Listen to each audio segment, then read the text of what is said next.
Hello, my friends, and welcome back again to History with Mr. D'Amico. We are on our final week of school. It is absolutely crazy. It's unbelievable. I feel like time was crawling in the beginning and then it just took off and flew. So this week, today is Monday. This is it. This is the grand finale of our school year here. You guys have done amazing. I'm so proud of you. I miss you.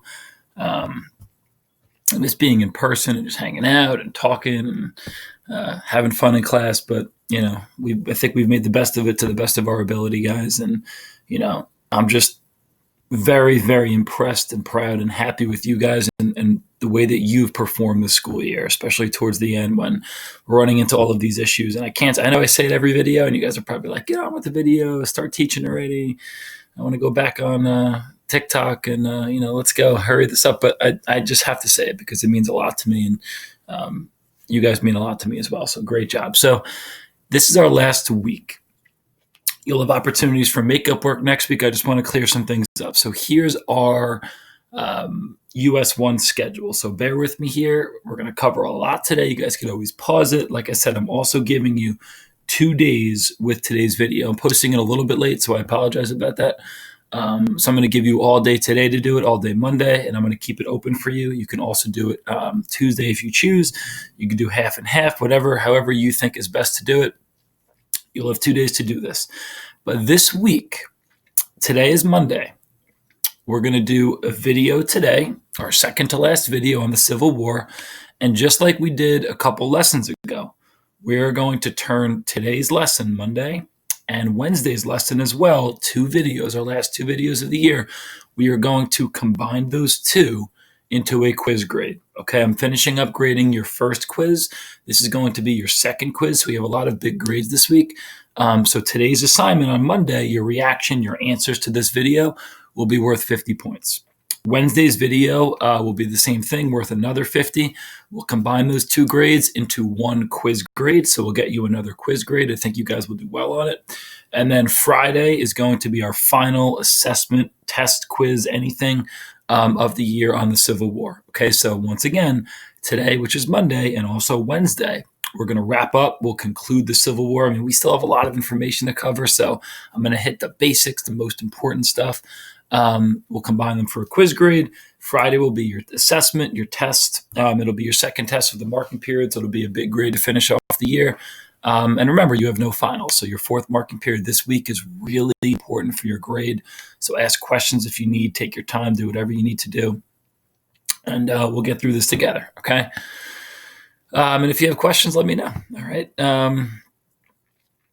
Let's get rolling here, okay? You know how we do. You know how we start lessons off. We start lessons rolling with a really quick speed review. Definitely not going over every topic, but let's fly through this PowerPoint right now. Everything that we've covered so far is obviously the American Civil War. We got 1861 to 1865, the Great War, where Lincoln in the North is trying to preserve the Union, and the Confederacy down South wants to create their own country with their own laws, with their own regulations, with their own standards, their own culture, obviously legalizing slavery and having it continue to be allowed and continue to be a spark plug of their economy, okay? We've discussed all the things. And by the way, guys, what a time to talk about equality and to talk about rights of individuals and rights of human beings. We are living through really an interesting and such a, I'm not even going to say controversial because it really shouldn't be controversial, but such an impactful time in history now with these riots. And we're seeing Black Lives Matter movements all over the place. And even in Old Bridge, there was some peaceful protests. So, I think we've come a long way in history, but I think we do still have a while to go, I guess you can say, in terms of, rights for individuals and treating all people the same. And I think things have changed a lot since the Civil War. But again, similar issues here that we're talking about. We discussed some of the things that led to the Civil War. Obviously, the differences in culture, the differences in life, how Fort Sumter fell to the Confederacy. For 34 straight hours. People had a tough time choosing sides. The North, again, had a ton more people, economic advantages, all these different things. The South had great military leadership. They were going to play more of a defensive war. They were going to stay back. First Battle of Bull Run was a huge win for the Confederacy. These are just some of the generals we've discussed. We've covered a lot of stuff. Remember, this is a big one. I want you guys to remember this. The North. This is how the North wants to win this war. They want to get the Mississippi River, which is here, and they want to get New Orleans. That's what we're going to dive into today. They're going to go for it. They're also going to go for the capital. What was the Confederate capital? Remember, the Confederacy strays off, and they are now their own country nation. Their new capital is Richmond, Virginia. Okay, we have this Anaconda Plan where the North wants to surround them, and the South pretty much wants to come up north and take the Shenandoah Valley in Maryland and Pennsylvania, try to get some foreign alliances, and then we talked last class about military experience, what life was like, the foods that they ate, the surgeries, unfortunately, that they had to have, the amputations, the hospitals, the home front, what people at homes did, and starvation parties, and how this was a total war, and how everybody got involved. It doesn't matter if you were a boy, a girl, a kid, an adult, a parent, a child, black, white, it didn't matter. Every single person living in the United States of America or in the Confederate States of America was involved in the war. We talked about how women got involved. I mean, this was just an all-out conflict, okay? And today we're going to get to how it gets even more complex and even more this war is going to speed up. We're going to get deeper and deeper into this conflict, and people's love for the war. In the beginning, everyone was like, "Yo, the Civil War, let's go, let's fight, let's get motivated." And as years went on, people started to get like tired and worn down, and the so-called romance, I guess you could say, with the war, slowly went away. Okay, so we have a lot of information to cover today. As always, I'm going to talk a bunch, but just listen. If you need a break from me, I know some of you guys sometimes need a break from me. That's fine. Step away. Go get yourself a coffee or a soda or a snack or something. Take a little break and come back. Or you can just power through and hang with me for the next half hour or so. But I just want, the point of this is just to get you guys generally educated on what's going on here. Okay, with the Civil War, we'll get you some skills involved with it as well. Obviously in a crash course type of scenario. So let's go. So the war in the West, we're going to talk about, let's get into how there were two different fronts, you could say, okay? You have the Eastern theater of fighting. That's where a lot of the battles happen. And naturally, look at the map here. A lot of the battles in the Civil War are going to happen on the borders, where the North meets the South, where the Union meets the Confederacy. This line, you guys can see my mouse here, is obviously the East, okay? Whereas today, we might not call Mississippi or New Orleans or Louisiana or the Mississippi River the West. Right now, that's just kind of like still the Southeast. This area here is the West in the Civil War, okay? So there's two totally different fronts, two different areas where the war is being fought, two different battles, different sets of generals. Remember, there's no airplanes to transport Robert E. Lee from Louisiana to North Carolina. No, you had to basically stick to an area. That's what generals and leaders typically did, okay? Now, the war in the West, okay? So we're going to get into first here. Was pretty much dominated by this man here, by Ulysses S. Grant, okay? He is the Union general. He, although they were constantly getting outsmarted in the East. So in the East, the Confederates were dominating, okay, with their amazing military leadership. The West, out West here, Grant and the Union were doing very, very well for themselves, okay? Now, I'm going to bounce back and forth from the East to the West here.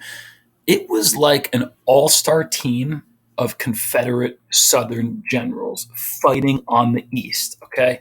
The fall of Fort Sumter, Bull Run, Manassas, all along the East Coast here. It was basically, you had Abe Lincoln, the president, obviously, not a military leader. You had Abe Lincoln just trying to put pieces of the puzzle together, doing his best. It was almost like just a regular team fought against an all-star team. And those Southern generals that we talked about on the East, you had Robert E. Lee, you had Joseph Johnston, you had Stonewall Jackson. You had this like phenomenal, ridiculously smart, intelligent, great military leadership on the East dominating the Civil War, okay? And then you had Abe Lincoln trying to figure out, I don't know, what general to put against them for the Union here. So the East was really, really tough. But again, back to the West here, a positive for the Union was that Ulysses S. Grant was out there with his men, with 50,000, 60,000, 70,000 men. Um, and two different battles happened on the west, out west, okay, that Grant was in command of, okay? One was the Battle of Shiloh, okay, the Battle of Shiloh, and I'll read this for you here. This was a surprise attack by the Confederacy, and then it was followed up after that with a counterattack from the Union, okay? To make a long story short here, Shiloh was right near the Mississippi River. It was a church that was very, very important for the Union to get, not specifically the church, but the area. So Shiloh was, just kind of resting right on the Mississippi River. So Ulysses S. Grant had his men rested there, and he was waiting and he was waiting.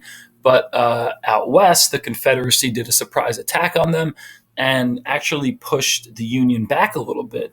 But Grant basically totally refused to retreat. Everybody was saying, Grant, you're losing this. You're losing. The Confederacy is pushing up on you here. We're out in the Tennessee, Kentucky area out west here. And basically there's Shiloh right there, right in Tennessee. Grant refused to give up. Grant refused. He was being pushed from the south. He refused to give up. He would not retreat. He said, retreat. There's absolutely no way I'm doing that. And the Confederacy basically tried to finish them off and dominate them and just totally take them out. But instead, Grant, gets his men together. He musters his men up at Shiloh. He gets really, really bold. And instead of retreating, he launches a counterattack. And he's actually able to take over this area in Tennessee. He's able to get areas of Kentucky out of the deal. And because Grant absolutely refuses to retreat, even though he's losing at Shiloh, again, he fights back and he's able to actually win the Battle of Shiloh. So even though the East was very bad for the Union, the West was actually pretty good again because of Grant, because of their surprise counterattack. And this gave the North, the Union, a huge advantage because look where Shiloh is. It is right on the Mississippi River. If you got that Mississippi River, you are in great shape. So this victory at Shiloh was so important, but you cannot control the Mississippi River fully until you can control the most important port city leading into it. The biggest city in all of the Confederacy, not Richmond. Okay, Richmond was not the biggest, it was the capital. The biggest city, the most important city, where all the goods flow through, you needed to control more than anything. Never been there, I want to go there.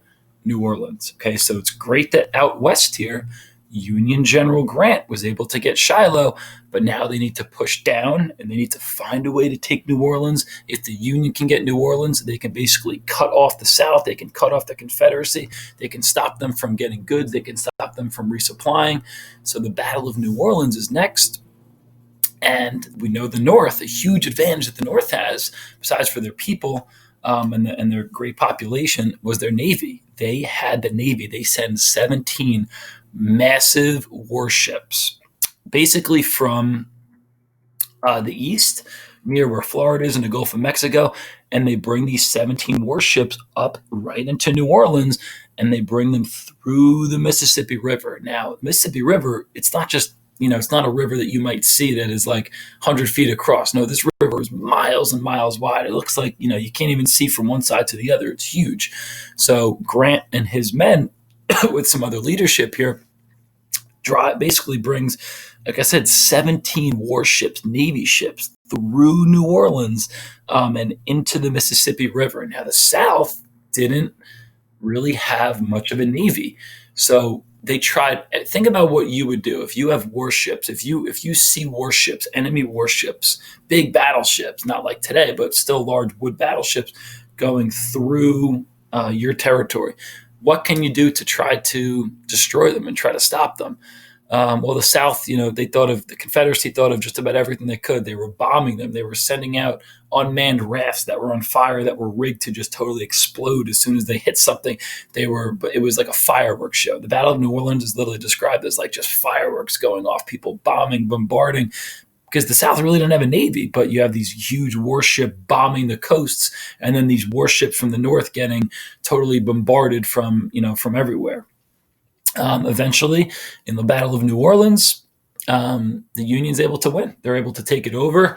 All but four warships actually make it through. So four warships were destroyed, but 13 of them do make it through. But long story short here, to kind of summarize the war in the West here, the Union, under the leadership of the great Ulysses S. Grant, is able to take Shiloh. They're able to push down into New Orleans. They're able to take that port. And what happens when the Confederacy loses New Orleans? They lost about 50,000 square miles of land. They lost about 1,000 miles of navigable river that you can go up and down, and they lost their most important and biggest city. So this was a huge battle, okay?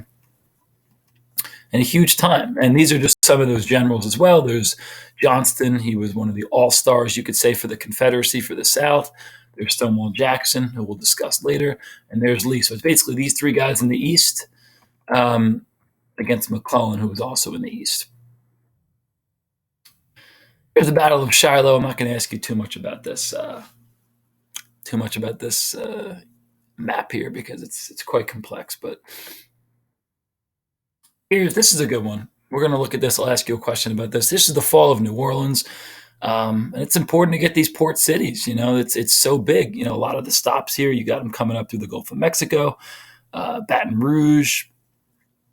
And like I said, the Union pushes all the way up through that Mississippi River, and they're able to control the western side here. So now let's shift out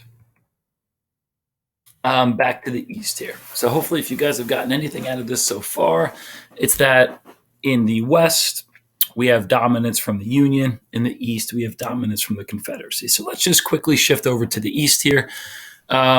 Lincoln still really wanted the capital. Okay, if you remember the very beginning of the war plan for the North was that we're going to take over the capital, right? We're going to get the Mississippi River. We're going to take over New Orleans. We're going to blockade them. So they've already done that. So the next step to winning this war, according to Lincoln, was now to get and take over this capital. Now, remember, though, as we said many times throughout this video, Lincoln and his men, specifically General McClellan. So the Union has Grant on the west, McClellan on the east.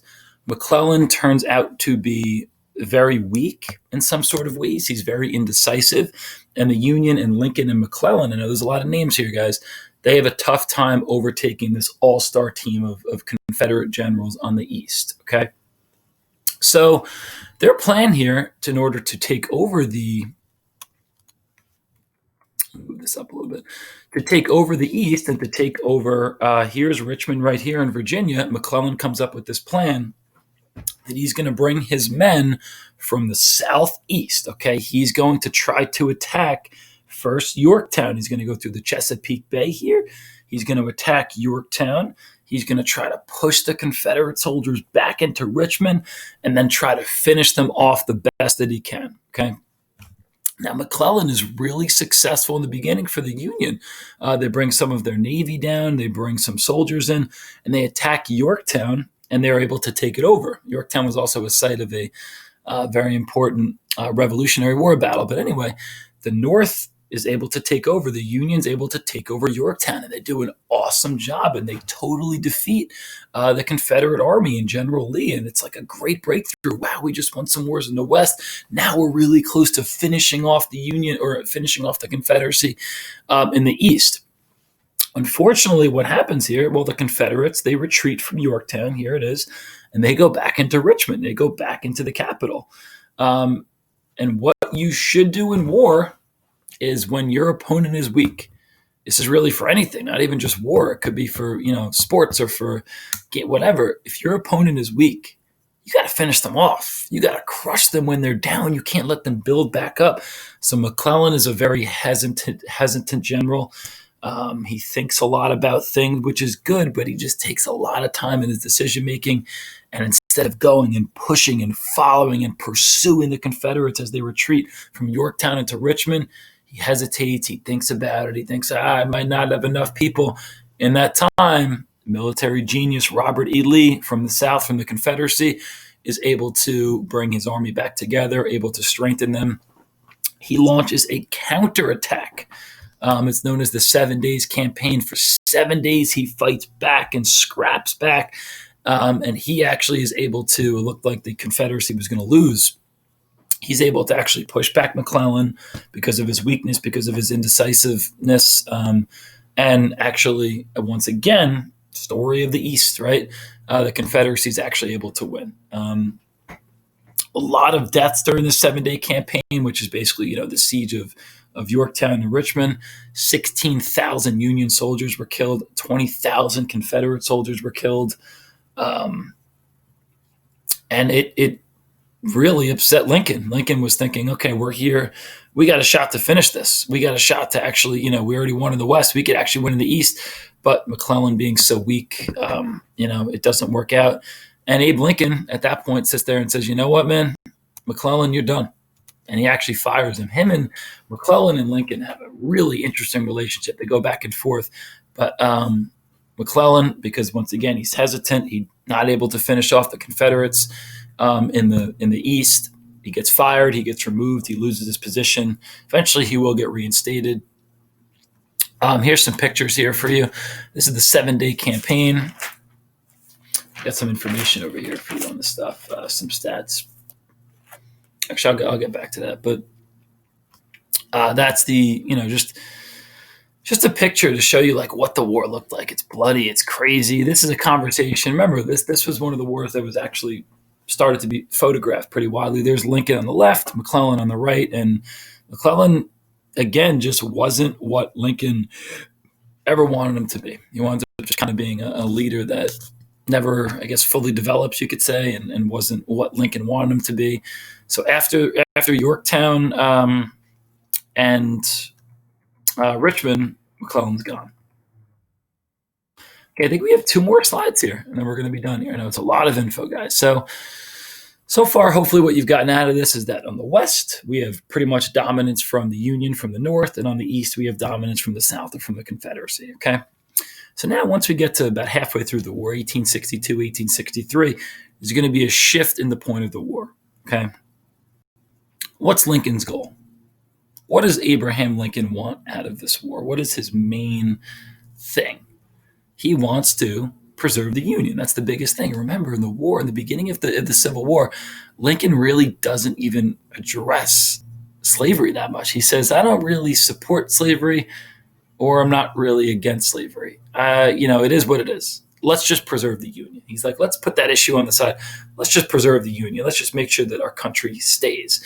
But as the war goes on, 2 years in, hundreds of thousands of casualties in, Northern citizens, people in the Union, start to question the war. And they say, is this war really worth it? If at the end of the day here, we're not going to abolish and get rid of slavery, and we're just going to try to preserve the Union, why are we fighting this war? So Northern citizens start to criticize Abraham Lincoln, the president, and they say, we need to shift the focus of this war. We need to make this more about slavery. That needs to be like the root of this war. This needs to be something that is, addressed and known. Let's not just fight anymore just to keep our country. Let's fight against slavery. Let's do the darn thing, So Lincoln comes under really a lot of scrutiny, and it's almost like he's forced to change his ways and change, again, the shift of this war here after he was criticized. So he comes up with this idea, along with some support, that he's going to officially, free the slaves. A lot of people know Lincoln as the man who freed the slaves. And also, if you think about it from a Southerner perspective, if those slaves in the South knew that the North was trying to free them, and they knew that the North was trying to, allow them to have their freedom and to be people, those Southern slaves might start to resist, and they might start to escape and desert their slave owners. And what's going to happen to the South? What's going to happen to the Southern economy if they don't have slaves? It's going to crash, right? It's going to be very, very bad. So it's almost like killing 2 birds with 1 stone here. So Lincoln is going to make the people in the North happy by saying, let's also abolish slavery. And he's also going to help his war effort by having slaves start to resist, because if a Southern slave hears, wow, the North is trying to free us, that's the point of this war, they're going to get behind it. They might sabotage or go against their owners, and that is going to in turn hurt and damage the Southern economy. So Lincoln comes up with this, one of the most important, not just things of today or of the Civil War, of American, of world history, this thing called, this very important idea document, it's called the Emancipation Proclamation. The Emancipation Proclamation. Now, It was against the Constitution. Abraham Lincoln, constitutionally, with the law, could not just say slavery was illegal. He could not just pass that statute, that law. Okay. But he could, as the chief commander of the military, create a military measure. So technically, the Emancipation Proclamation was a military move. It was a militant strategy, I guess you could say, that said any slave that is in the Confederate States is officially free. Okay, it is they're gone. They no longer have to be a slave. But before Lincoln issues the Emancipation Proclamation, he wants a victory. Okay, he just got defeated. Lincoln just got defeated where? We just talked about those two places. Gets defeated at Yorktown and Richmond when McClellan fails. So right now, the North's morale is not very good. Okay, so Lincoln wants to wait for a victory. He wants to wait for something good to happen to then rally up the people, to make the North happy, to excite them, to release the Emancipation Proclamation. So the Emancipation Proclamation, which basically says all slaves are free, slavery is illegal, it's gone, was kept a secret for a couple of months. Okay. Now, down to this fourth bullet point here. We talked about foreign alliances here. And what is Britain's opinion about this war? Britain wants, who do they want to win? They kind of want the Confederacy to win, not because they support slavery, but if the Confederacy wins the war, what happens to America as a whole? It gets weaker, right? And then Britain won't have to compete on a world scale with another great superpower. So Britain was actually rooting for the Confederacy to win. They were ready to hop in the war effort. Britain was this close to joining the Confederacy and from recognizing them as a country. If Britain recognizes you as a country, Britain, one of the superpowers of the world at the time, that's a big deal. Okay, so they're ready to recognize them, but Britain had to. They said that they needed proof that the Confederacy could win a battle on Northern territory. So they said, you know what? We'll support you, but show us that you can't just win battles in your land. Show us that you can actually penetrate and get into the Union territory, into Pennsylvania, into New Jersey, into one of those areas.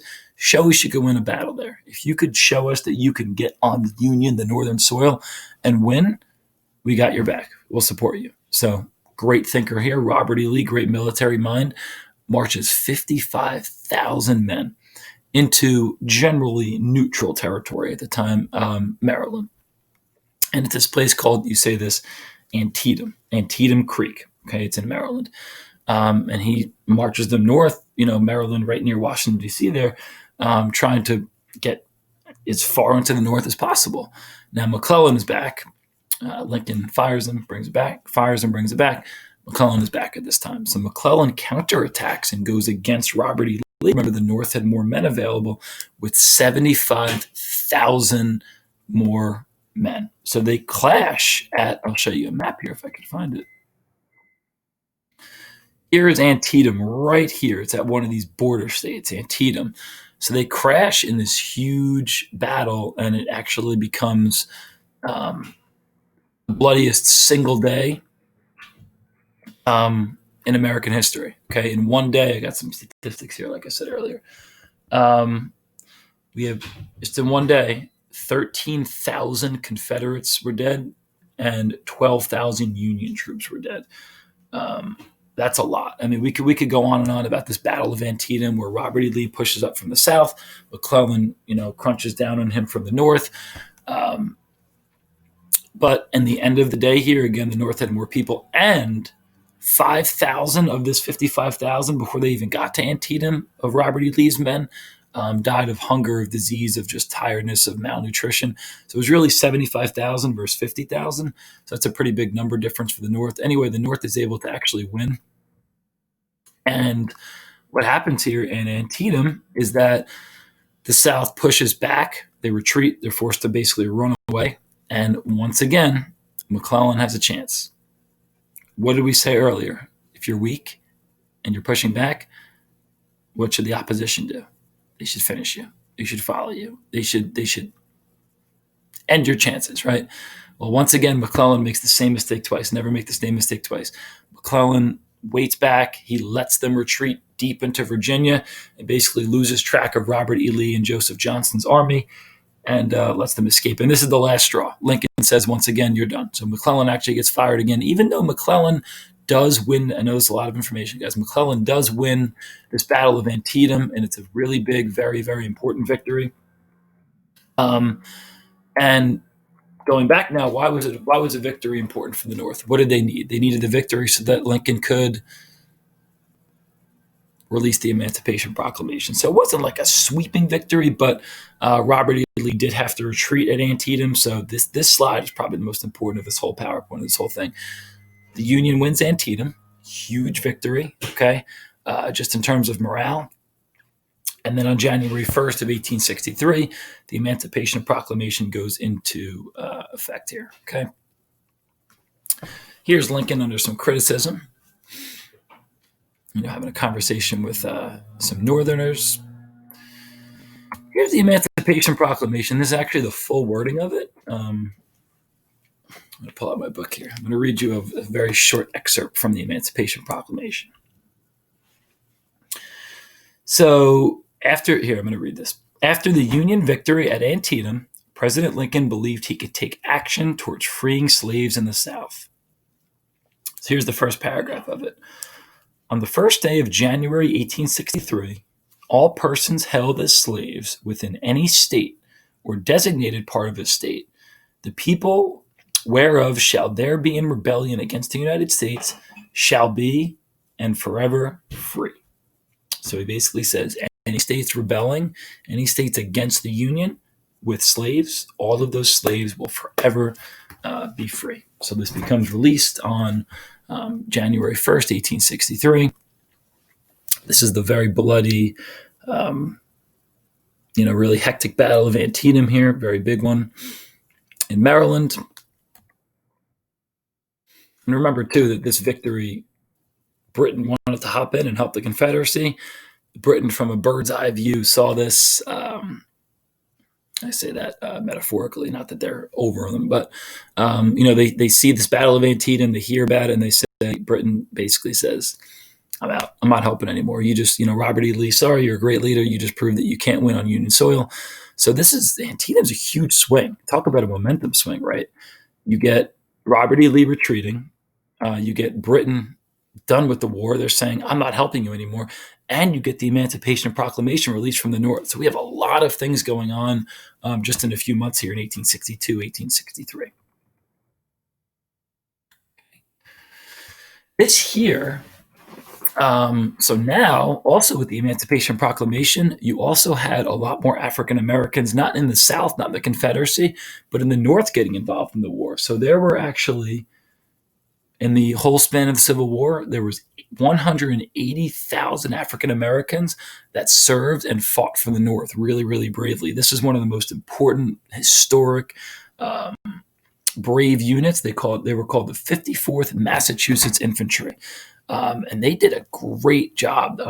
They actually fought a lot of battles in North Carolina and South Carolina. They stormed some of the forts down there. So, it wasn't just, I guess you could say like whites or people, that were originally in the army that fought to free the slaves. It was actually some African Americans as well in the North that fought to also free slaves as well. About 32,000 African Americans wind up perishing in the North in the Union Army during the Civil War. But this was a huge thing. This is a painting of them fighting, and definitely a great step towards citizenship, towards those 13th, 14th, and 15th Amendments that come after the Civil War here. Okay. And there's a picture of the infantry there fighting or getting ready to fight. Extremely brave. They were very feared too. People heard about the 54th Infantry and they were scared. So definitely interesting stuff to see here. Okay, last three pictures. This is it, guys. So I'm just going to briefly go through two more battles here. Just two really big battles, but we'll keep them short here. Just know that this is called the Battle of Fredericksburg, which is right near Virginia, where the Union lost. And this is the Battle of Chancellorsville, we're just going to talk about these because I just want you guys to see the back and forth, how it was victory for one side, victory for the other side, victory for one, victory for the other. Okay. But these two battles here were Confederate. They were Southern victories. Fredericksburg, Virginia, and Chancellorsville, two big victories now for the Confederacy. So the North strikes at Antietam, and then the South strikes right back. Why is this Battle of Chancellorsville so important?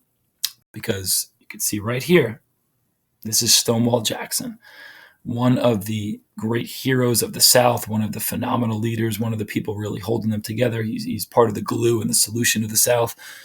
He gets shot in the Battle of Chancellorsville, and he actually dies. This is him, on his deathbed. About 8 days later, he dies of an infection, because a lot of the times when you got shot, you wouldn't bleed out, but you would die from the poisoning or the infection of the bullets. And sadly enough, Stonewall Jackson was actually not killed by an enemy. He went out to get intel, turned around and comes back. In the nighttime, he's basically approaching his line, his people again, the Confederate Army, and he is mistaken for a Union soldier, and he actually gets shot and killed. So 8 days later. So this is a big turn of events. Talk about momentum swings. It's all about momentum swings of the Civil War here. Stonewall Jackson dies. So that's a big loss for the South. And next class, we'll basically finish up, and we'll get into how the North is able to finally finish off the Confederacy in the Civil War. Okay, so a lot of information covered today for sure. Biggest takeaways here: the West dominated by the North because of Ulysses Grant, victories at Shiloh, victories at New Orleans. East pretty much dominated by the South, dominated by the Confederacy, the 7 Days Campaign. McClellan had a chance to finish the South off, but couldn't, was weak, got removed. Robert E. Lee basically 2 steps ahead of everybody.